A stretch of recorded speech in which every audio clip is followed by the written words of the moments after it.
Welcome viewers, thanks for coming in. I've done some major reconstructing to the outline overnight. I want to get this wrapped up. Dr. JWA, you theologists, I've brought it around to a more positive outlook, better linguistic language. Who is ruling Australia? A behavioural-political analysis. Episode 40, when Australians started questioning whether the establishment still feared God. In episode 39, I established the lawful constitutional defence model. Citizens remembering that institutions were never designed to stand above divine sovereign restraint. And in this episode, it intensifies the sovereign question underneath the crisis itself, whether the establishment still recognises any authority higher than administrative power. Because at first, the confidence still appeared lawful. Institutions continued operating, courts continued ruling, departments continued expanding, policies continued multiplying beneath procedural legitimacy and democratic continuity, and outwardly the establishment still appeared stable. Then slowly another recognition began surfacing beneath the constitutional fatigue. An institution may remain operational while no longer remaining morally restrained. And that distinction changes everything, because Australia's constitutional Christian inheritance never assumed human authority could safely govern itself indefinitely without divine accountability above itself. And so the older civilizational assumption was clear. Fallen humanity required restraint. Government required limitation. Law required moral foundation. And institutions remained safest when they feared violating boundaries they did not possess authority to redefine. But once sovereign restraint weakens, institutional psychology gradually changes. The establishment no longer merely administers law, it increasingly interprets morality, legitimacy, identity, accepted speech, conscience boundaries, and lawful reality itself. And that transformation becomes existential over time, because once institutions stop fearing God, they increasingly begin fearing only instability, public resistance, narrative loss, administration disruption, and threats to institutional continuity itself.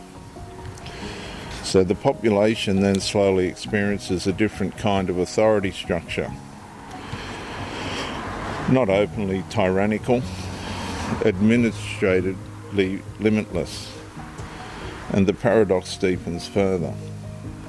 The establishment continues speaking democracy, inclusion, safety, rights and compassion, while progressively weakening the divine restraints that historically prevented power from psychologically absorbing the population beneath procedural management. And that is why constitutional remembrance now becomes a lawful act of civilizational defense, not hostility toward order, protection against order, detaching itself from moral limitation. And the constitutional citizen increasingly recognizes rights were inherited, not invented administratively. Conscience existed before bureaucracy. Truth preceded institutional interpretation. And human dignity did not originate from procedural permission. And that recognition changes the relationship between citizen and establishment entirely.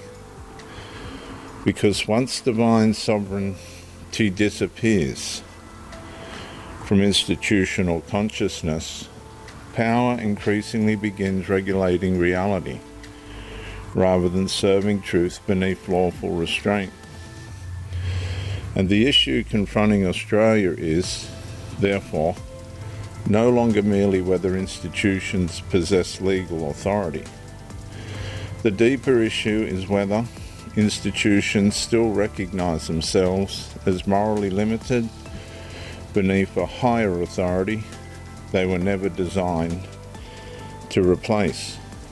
And that question now sits beneath constitutional fatigue, population distrust, institutional expansion, psychological fragmentation, and civilizational instability spreading underneath procedural continuity.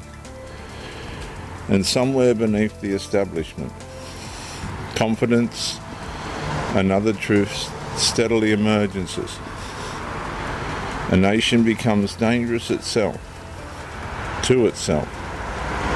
And this is my closing statement, and I challenge you to listen to it very carefully, write it down if you have to. I'll repeat. And somewhere beneath the establishment, confidence, another truth steadily emerges. A nation becomes dangerous to itself once its institutions continue exercising authority after forgetting the divine restraints that once taught them what they were never morally permitted to become.